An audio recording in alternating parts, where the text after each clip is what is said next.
October জুড়ে রাজধানী সহ সারা দেশে নাশকতার পরিকল্পনা করছে গণ অভ্যুত্থানে পরাজিত আওয়ামী লীগ।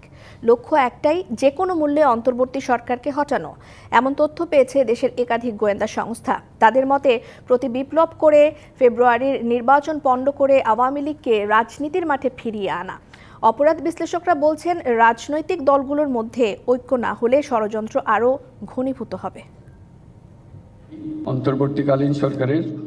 অন্তর্বর্তী সরকার দায়িত্ব নেওয়ার সময় থেকে দেশের আইন শৃঙ্খলা পরিস্থিতির চরম অবনতি হতে থাকে। সময় গড়ালেও সেই পরিস্থিতির তেমন উন্নতি হয়নি। সরকারের তরফ থেকে বিভিন্ন সময় এজন্য ক্ষমতাচ্যুত আওয়ামী লীগ ও তার দোসরদের দায়ী করা হয়। বাংলাদেশকে অশান্ত করার নীল নকশা একটা প্রণয়ন করতে হবে।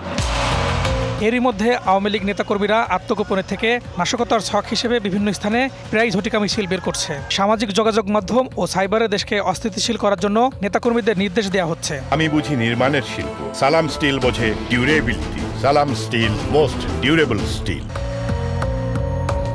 অক্টোবর জুড়ে দলটির মাস্টার প্ল্যান সম্পর্কে বেশ কিছু গুরুত্বপূর্ণ তথ্য পাওয়ার কথা জানাচ্ছে পুলিশ।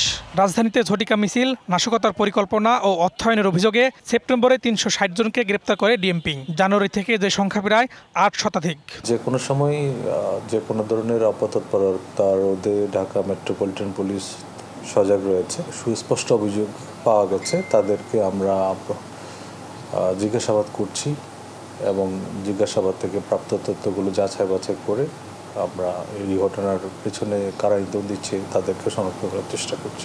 আর আইজিপি বাহারুল আলম জানান, ১৫ আগস্ট বিজয় দিবস বা দলটির প্রতিষ্ঠাবার্ষিকী সহ বিভিন্ন সময় নাশকতার চেষ্টা করেছে আওয়ামী লীগ। অগস্টে ছিল না, 16 ডিসেম্বরে ছিল না, 21শে ফেব্রুয়ারিতে ছিল না, 26শে মার্চে ছিল না, তারপরে আওয়ামী লীগের প্রতিষ্ঠা দিবসে ছিল না, 6 জুন। সবসময় তো পাচ্ছি। এরকম তো এগুলোর মধ্যে দিয়ে আমরা যাচ্ছি, এর মধ্যে দিয়ে আমরা ইলেকশন করবো। এগুলো নিয়ে আমরা এত চিন্তা করি না।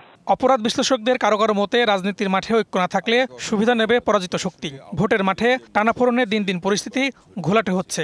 পলিটিক্যাল ডিসিশন, এটা রাজনৈতিকভাবেই মোকাবেলা করতে হবে। এবং আওয়ামী লীগের এই যে সাথে তার ভোট ব্যাংকে নিজেদের অনুকূলে নেওয়ার জন্য যে অন্দরের যে আলোচনা, এই আলোচনাকে এটা বন্ধ করতে হবে। এটা গণঅভ্যুত্থানের সাথে সেটা যায় না, যে রাজনৈতিক দলই করুক। আইন শৃঙ্খলা বাহিনী নিজেই তারা একটা চ্যালেঞ্জের মধ্যে আছে। দ্বিতীয়ত হলো, তারা পরিপূর্ণভাবে তারা এখনও তার সক্ষমতার যে পুনরুদ্ধার সেটি তারা করতে পারেনি। নিজেদের মধ্যে সমন্বয়হীনতা আছে। যে কোনো অরাজক পরিস্থিতি সামাল দিতে এরই মধ্যে পুলিশকে সর্বোচ্চ সতর্কতা অবলম্বনের নির্দেশনা দিয়ে রেখেছে স্বরাষ্ট্র মন্ত্রণালয়।